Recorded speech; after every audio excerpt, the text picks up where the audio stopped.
we are at the water's edge of the argument that mainstream Christian teaching is hate speech. Because today we've reached a point in our society where if you do not support same-sex marriage, you are labeled a homophobe and a hater. So what's the next step after that? After they've done going after individuals, the next step is to argue that the teachings of mainstream Christianity, the Catechism of the Catholic Church, is hate speech. And that was Florida Senator Marco Rubio saying Christianity faces a clear and present danger in the gay marriage debate.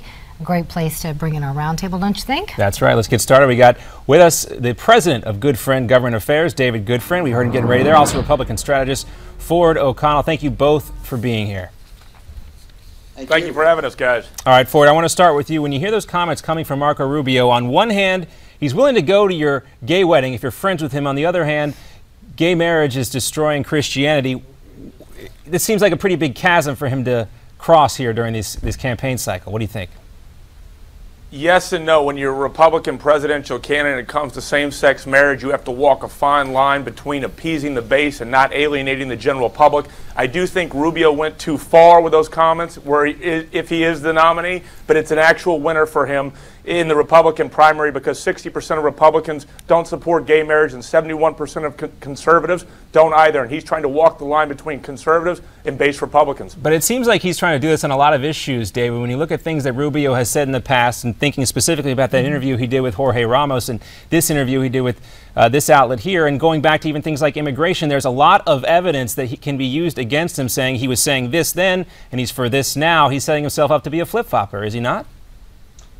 Yeah, it reminds me a little bit of running for president as a Democrat in the 1970s, when you had a very, very liberal wing of the Democratic Party making you take positions on the Vietnam War or on minimum wage, you name it. And the Republican field, I think, sees itself in a very similar situation where the base of the party, as my Republican colleague just pointed out, feels very strongly in one direction, but that can be very challenging in a general election scenario, particularly where we see 60%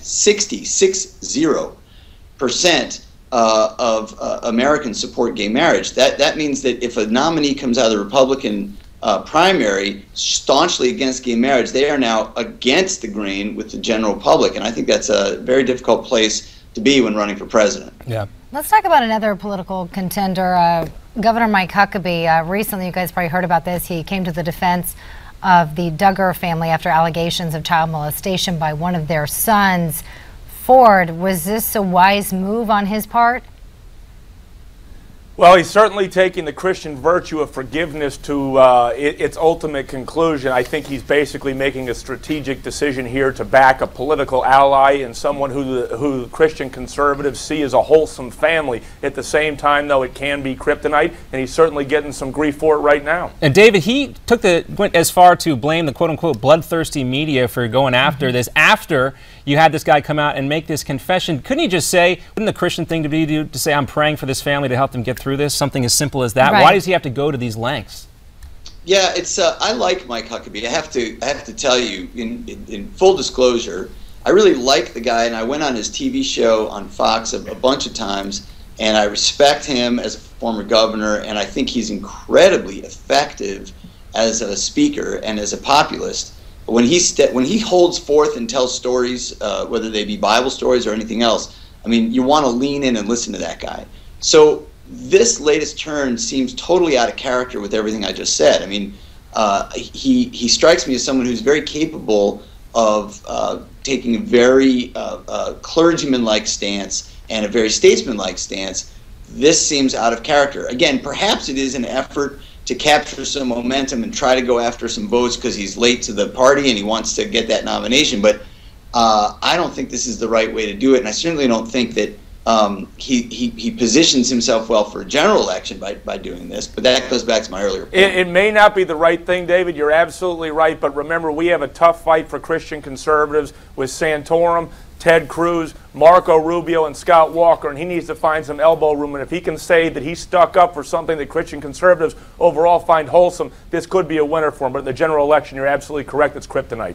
Yeah, I mean, this is really. Do you really think this is the case that he wants to make that claim on for it? I mean, looking at our own Facebook comments on this story when it first broke last week, Newsmax viewers were very divided on this issue, even among those who say they were Christians. There are certain limits to how much people are willing to forgive, especially after an admission has been made. Well, you're absolutely right, and that is what he's been basically gaming out. Understand something, that sexual molestation for the Republican base is right up there with capital murder. It's almost unforgivable. But this is something that Huckabee has been touting with criminal justice reform. And remember, this is not the first time he did this. He did this with Wayne Dumond when he was governor of Arkansas. So there is a pattern here for Mike Huckabee. Wow, going back a long way. Guys, we're going to have you come back. We want to talk about Santorum. Pay me the We should little also bucks. talk about Santorum. We can talk about Santorum, but we want to talk about Lady Mags and Hillary Clinton. I love this. This is so weird right now. It feels surreal. A bunch of guys that we're going to talk about women's magazines. I'm going to enjoy this. We're all fans. Stick Let's around. go. We all have copies of Cosmos someplace. And welcome back to our roundtable. Staying with us, President of Goodfriend Government Affairs, David Goodfriend, and Republican strategist Ford OConnell. Thanks so much for sticking around, guys. So let's talk about women's magazines. You guys ready for this? Yep. All right. The media craze over presidential candidate Hillary Clinton is fueled by one big question. Why is Hillary not talking? Well, it turns out she doesn't have to, because John's always been asking this question. Politico reviewed a collection of women's magazines like Vogue and Elle over the past few months, and it looks like they've been swooning over the former First Lady. Actually, Chief Editor Marie Claire even said they're thrilled Hillary is in the race. Ford, are magazines doing all the campaigning for Hillary? Understand something. Hillary's target voters, unmarried women under 50. And of unmarried women, 72% pay little or no attention to politics. But yet, 53 million of them actually read Hearst magazines, which are basically Marie Claire, Vogue, and Elle. So guess what? This is exactly how she's going to get out the vote. And she doesn't need to go deep. All she needs is fluff stories about feminism and powerful women. And let me tell you something, this is going to write itself for Hillary Clinton. But I don't understand why these magazines are so in the tank for Hillary already. I know these viewers, they're very, they're pretty much obsessed with Hillary Clinton, the first female president here, but I just don't understand. I mean, isn't that, okay, let me ask you this. Yeah, but this isn't what niche and luxury media are about. Their whole point is to continue talking. But we have a case, I think it was, but isn't it better? I think it was Cosmopolitan Magazine who was actually taking female voters with shirtless men to the polls to vote on certain issues. What would you rather have on there, the Lindsay midterms. Lohan though and Kim Kardashian? I mean, isn't it better that they're Guys, actually let me say one thing before David pops in. I've written extensively on this, and Democratic pollster Celinda Lake backs me up on every single point I just made. There you go. Ford is right. David, go ahead. David, go. Let me jump in here. First of all, woe be to the politician who underestimates the power of women's magazines, okay? Because as long as you want to connect with readers, just go to the grocery store. What you see on the racks at every checkout counter in America are a lot of these magazines. So the penetration to the key audience is phenomenal. I don't care what the platform is. It's just a very good way to connect with a very key demographic in politics. Now, why are the magazines interested? Well, it's not just about the fact that Hillary Clinton would be the first female president. That's important, but it's not as important to women voters, I believe, as some of the absolutely key bread and butter issues like minimum wage, like family leave, like choice. These are things David, you're spinning a yarn. That is nonsense. These things don't dive into this. They're liberal cheerleaders who are bought and sold for, and basically but don't you think that's a little condescending to these same? Don't you think that's a little bit? Don't you think that's a little bit condescending to these same women voters who Hillary's trying to court here? Maybe if she has this platform, she should use them to highlight the points that David just talked about.